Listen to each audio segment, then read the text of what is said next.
Senhor, eu sei que é teu este lugar, todos querem te adorar. Sente cantando, tomas tu a direção. Ó, vem, ó Santo Espírito, espaços preencher, reverência a tua voz vamos fazer.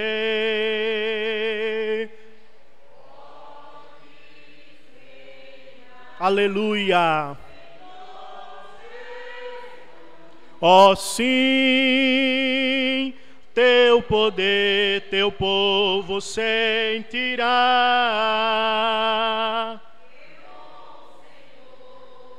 Saber que estás presente aqui, Senhor, neste lugar. Você pode dar glória a Deus?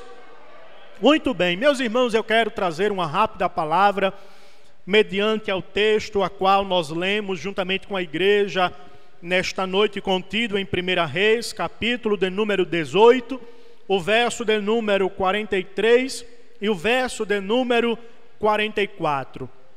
O texto a qual nós lemos fala sobre um episódio que aconteceu com Elias, homem de Deus, homem usado por Deus, e um povo que agora estava com seu coração voltado a caminhos errôneos, voltados a práticas estranhas, que não cabia a um povo que era salvo, lavado, remido pelo sangue do Cordeiro. Um povo a qual Deus o disse que era o seu Deus e aquele povo era a sua nação. Nós sabemos da história que Deus aparece a Abraão, faz dele uma promessa, dele surgiria uma grande nação, a qual seria semelhante às estrelas que estão no céu, tão numerosa que ele jamais poderia contar. Desta nação, os irmãos vão ver lá no Gênesis, que vai se narrando, o povo vai crescendo, vai multiplicando, é liberto da servidão do Egito, é liberto para entrar na terra prometida.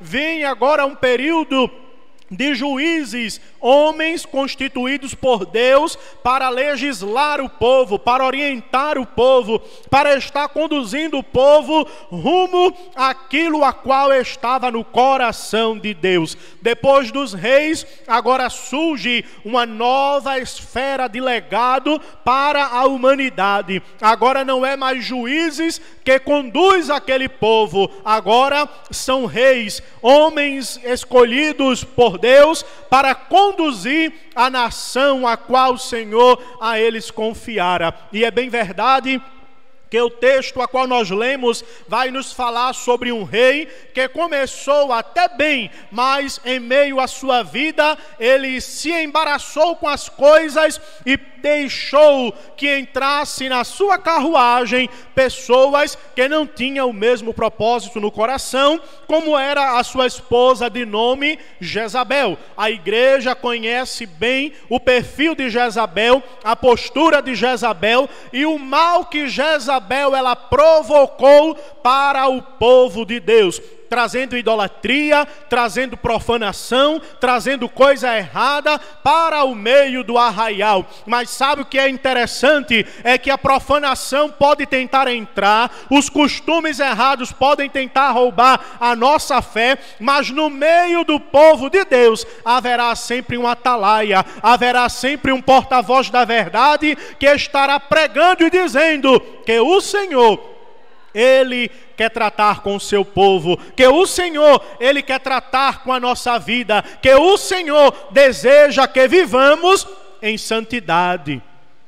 Os dias podem ser ruins, os dias podem ser maus, a geração pode ser errônea, mas sempre haverá um remanescente de Deus para ensinar o caminho que leva para o céu. E é bem verdade que nós fomos alcançados por esse remanescente que prega a verdade, que fala a verdade, que ensina o caminho que leva para o céu. Você foi alcançado por algum crente que pregou a mensagem da cruz, que pregou a mensagem genuína, que esta semente foi germinada semeada no teu coração, e por isso a gente estar aqui na casa de Deus, dizendo glória a Deus, dizendo aleluia, dizendo maranata, ora vem Senhor Jesus. Ou aquele pequeno remanescente que se compromete com a verdade ainda existe e subsistirá até o dia em que Jesus voltar para levar a sua igreja. Pode perseguir, pode bater, pode maltratar, mas sempre haverá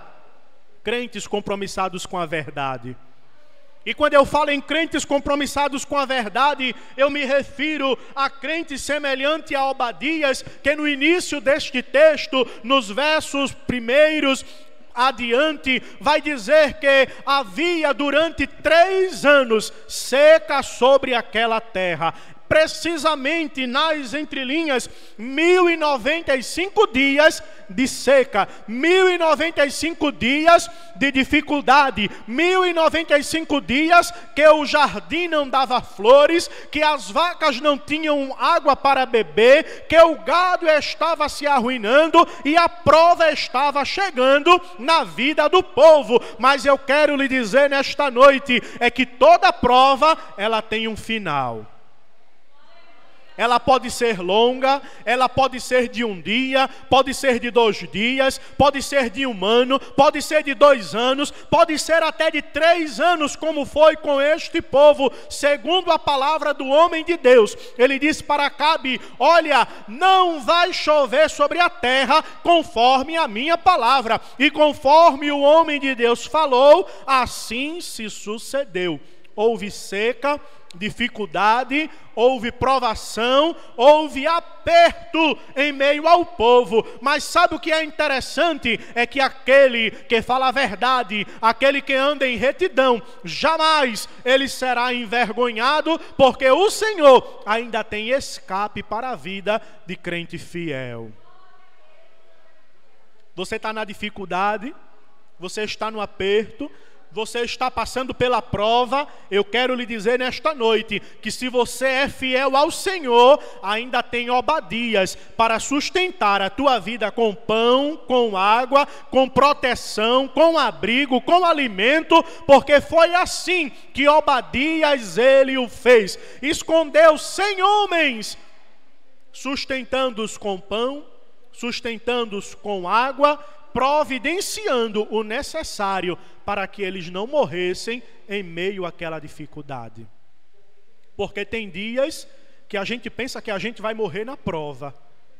Tem dias que a gente pensa que a prova não vai ter um fim. Tem dias que a gente diz: Senhor, passou 1 ano, passou 2 anos, passou 3 anos, parece que não tem mais jeito. Eu acho melhor eu me acostumar com esta situação e aprender a conviver com esta dor. Mas eu quero lhe dizer que o homem de Deus que profetizou que haveria seca, Deus ainda dá ordem para ele voltar e dizer que vai cair chuva, que a plantação vai regar, que o gado vai ter água, que vai ter pasto para os animais e que a situação ela vai ser mudada sobre a vida do povo de Deus. Dá para você dizer amém?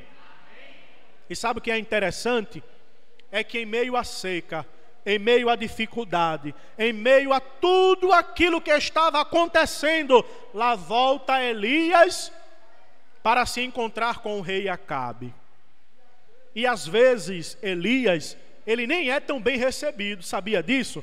Porque quem tem compromisso de falar a verdade, às vezes não é bem aceito. Já ouviu dizer que profeta de casa não tem honra? Quando Elias se aproxima e diz a Obadias: vai dizer ao rei que eu estou aqui. Obadias disse: meu senhor, não faça isso não, porque o rei, ele pode se enfurecer comigo, porque te procuraram sobre terras, províncias, lugares, vizinhanças e todas as outras paragens, e ninguém encontrou o meu senhor.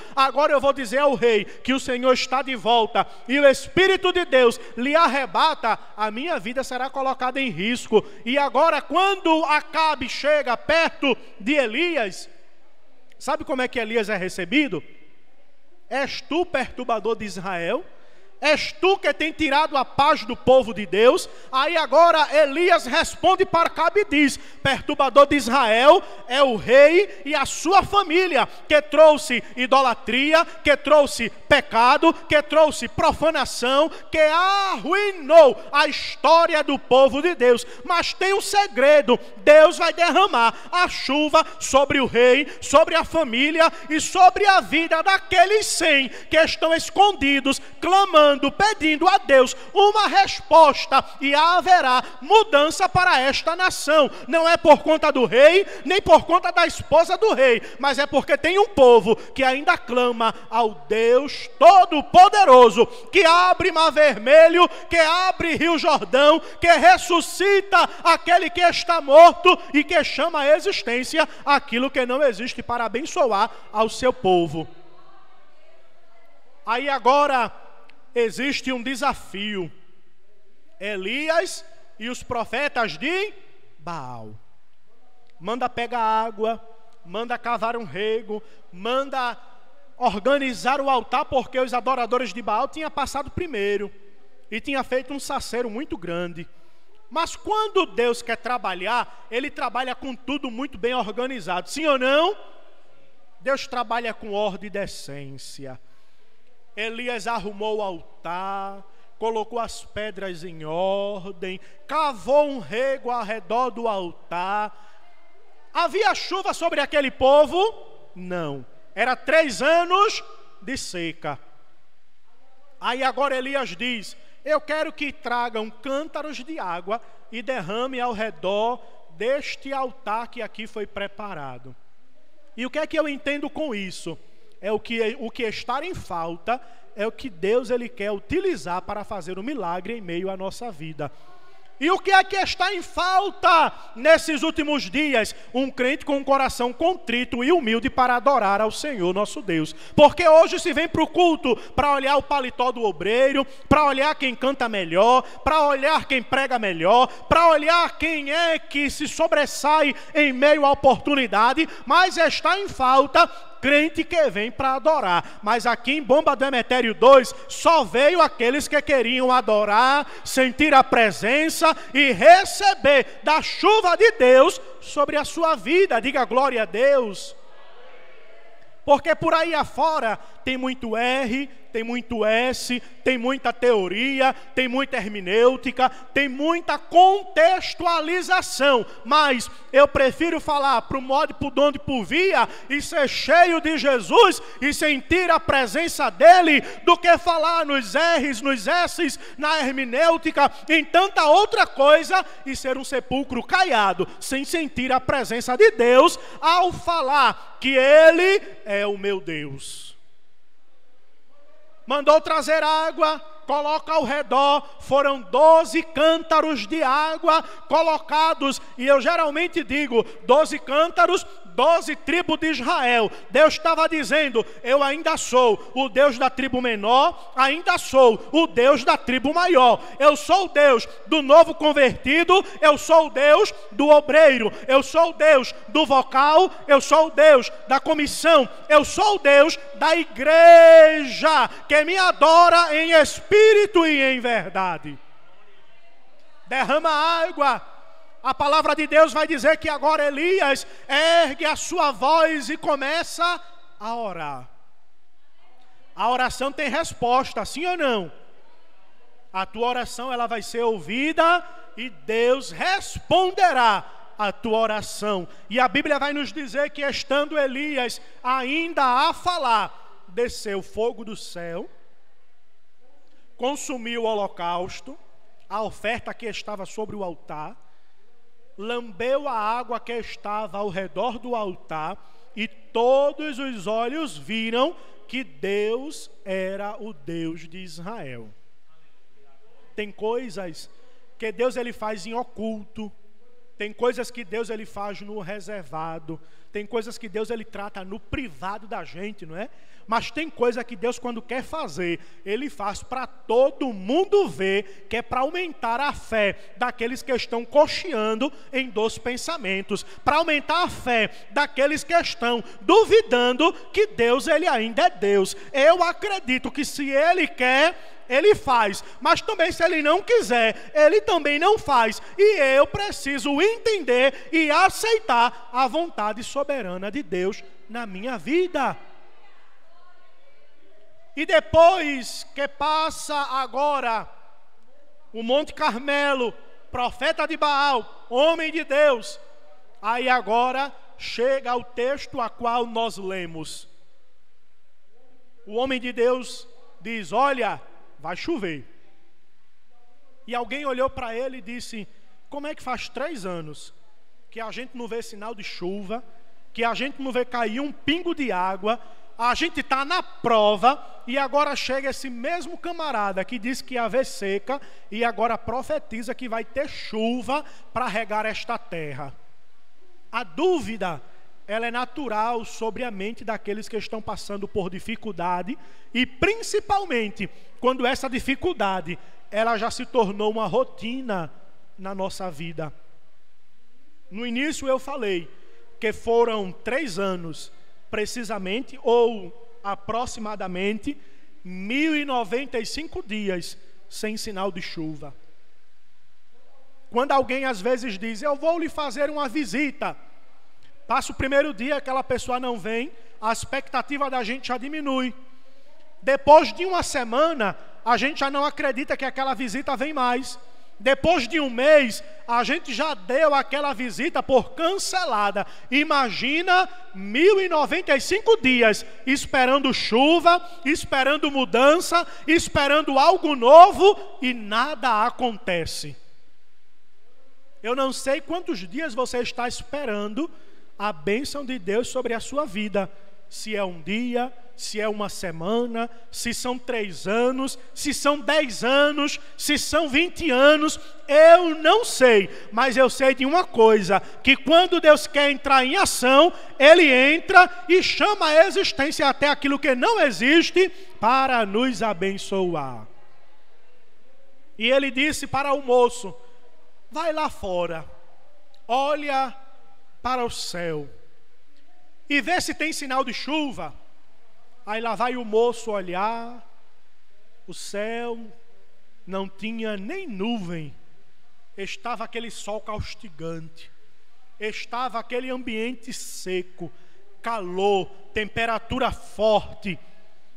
E o moço volta e diz para o homem de Deus: não tem nenhum sinal de chuva.